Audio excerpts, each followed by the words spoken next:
excited for the week. It's another opportunity.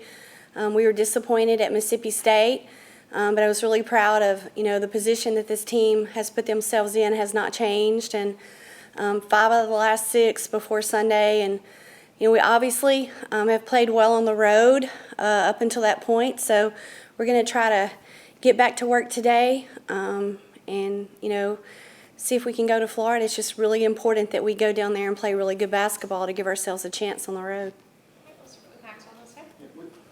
Is there a certain message you're giving the team after Sunday's loss, just to kind of rebound, knowing the next 2 games are obviously they're all important, but they're very important, just to close out the regular season on a strong note? Yeah, I think the most important thing is, to flush that the other night. We always talk about hitting the reset button, and just, Florida is all that matters right now. It's not about Sunday. It's not about anything but just the next game, and that's kind of the mentality we've taken all year and been pretty successful with it. So it's about, focusing on what we need to do to put ourselves in a position to go to Gainesville and play well.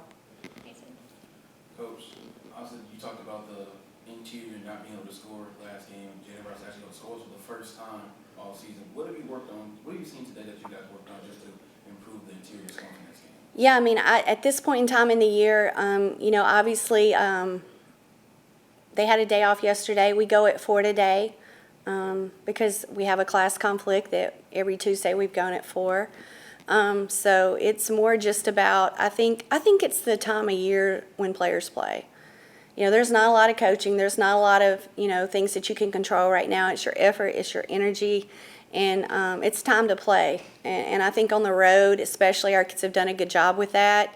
I think it's interesting if you go look at our home statistics compared to our away statistics. We need some of those folks that are at home to really carry it on the road. We've got to play better at the 4 and the 5 spot.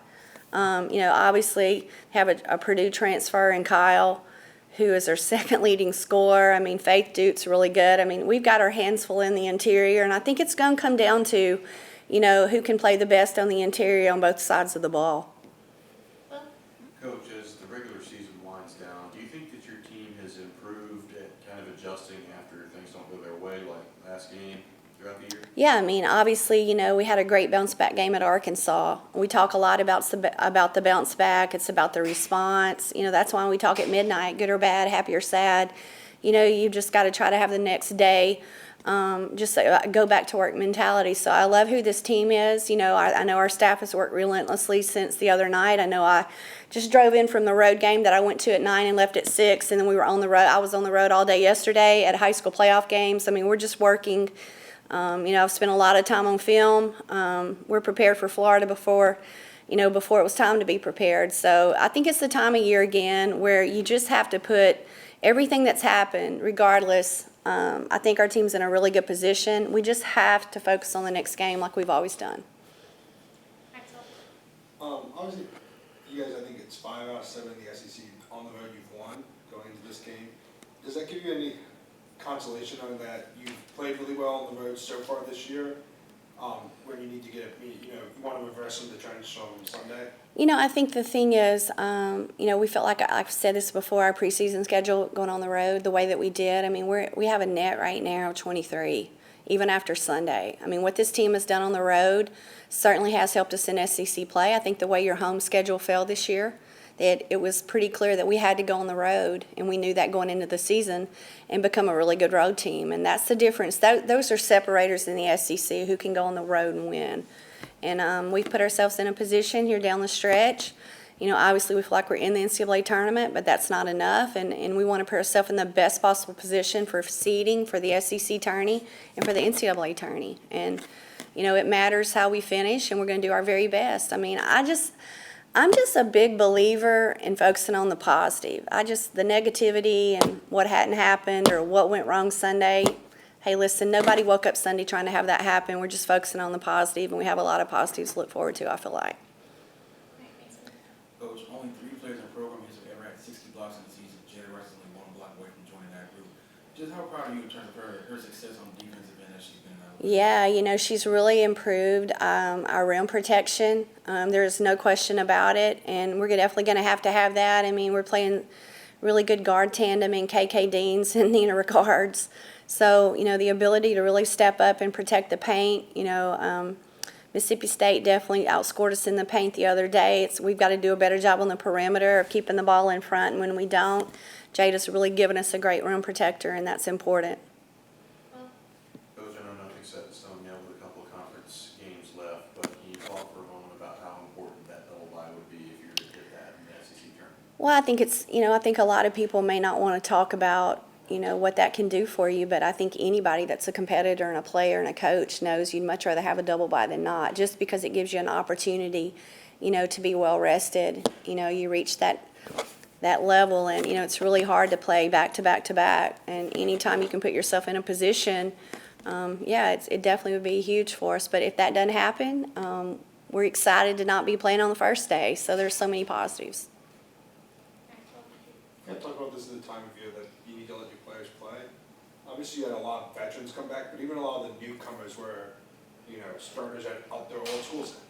Is that a benefit? How much is that a benefit when you need your players just to go make plays at this point of the year? Yeah, I think it's a benefit. Anytime you have a chance to compete, in a program that has had success, and I think all of our transfers have had a lot of success where they've been and played in really good leagues. The competition, I think they all understand, the sense of urgency that you have to have. I think it's different. I think the portal has changed our game. I mean, when you look at Florida's 2 leading scorers are portal players, KK Deans and Rashana Kyle. So it's a little bit different, I think, when you have an experience compared to being a true freshman. And obviously, Carly's played at a really high level and has done a really good job for us, but it makes a big difference when you bring experience this time of year and being in a position to bring it from other leagues, Power 5, it helps. And on that, you had a lot of players who had NCAA tournament experience and know how hard this final kind of push is. Obviously, you had some from your own team, but bringing in players like Sarah Ashley Barker, who had at Georgia, is that just another added benefit because it can help some of those players? I know Aaliyah hasn't been there, Carly hasn't been there. Yeah, I think it definitely can help. I think the biggest thing right now, too, is just the tournament experience of a conference tournament compared to, I think you look at, the experience that Aaliyah probably had with the Big Ten tournament, and you look at what Sarah Ashley had at Georgia, and, obviously a year ago we were fortunate, to go get Georgia. We've been in position before where it hasn't gone well. So I think you have a lot of experiences that you can draw from.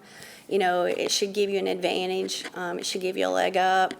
Hopefully our players will use this to their advantage. And I know certainly the way we approach it, we had season 1 in the preseason, season 2 with the conference season, and it's a brand new season. You're going to see, stories across this country with just a conference tournament experience that, they get to do something special. So I think that's how we'll approach it. The most important thing, though, is just Florida right now and focusing on how we can go to Gainesville and play well.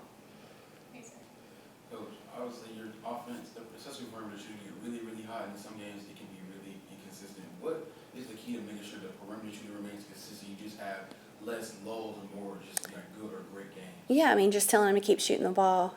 Take the first open shot. I think that our players understand they all have a green light. You hope that on Sunday was a little bit of an anomaly, and then you credit Mississippi State too. I thought they hit some great shots and, some end of the shot clock plays, which was crazy. They shot it better than we did. When you go back and look at our analytics, and we use it a lot, if we make, enough of those, we put ourselves in a position to win there. So I just, I think the way our kids have played 5 out of the last 6 games before Sunday was phenomenal, and I'm just going to tell them to keep shooting it. No hesitation.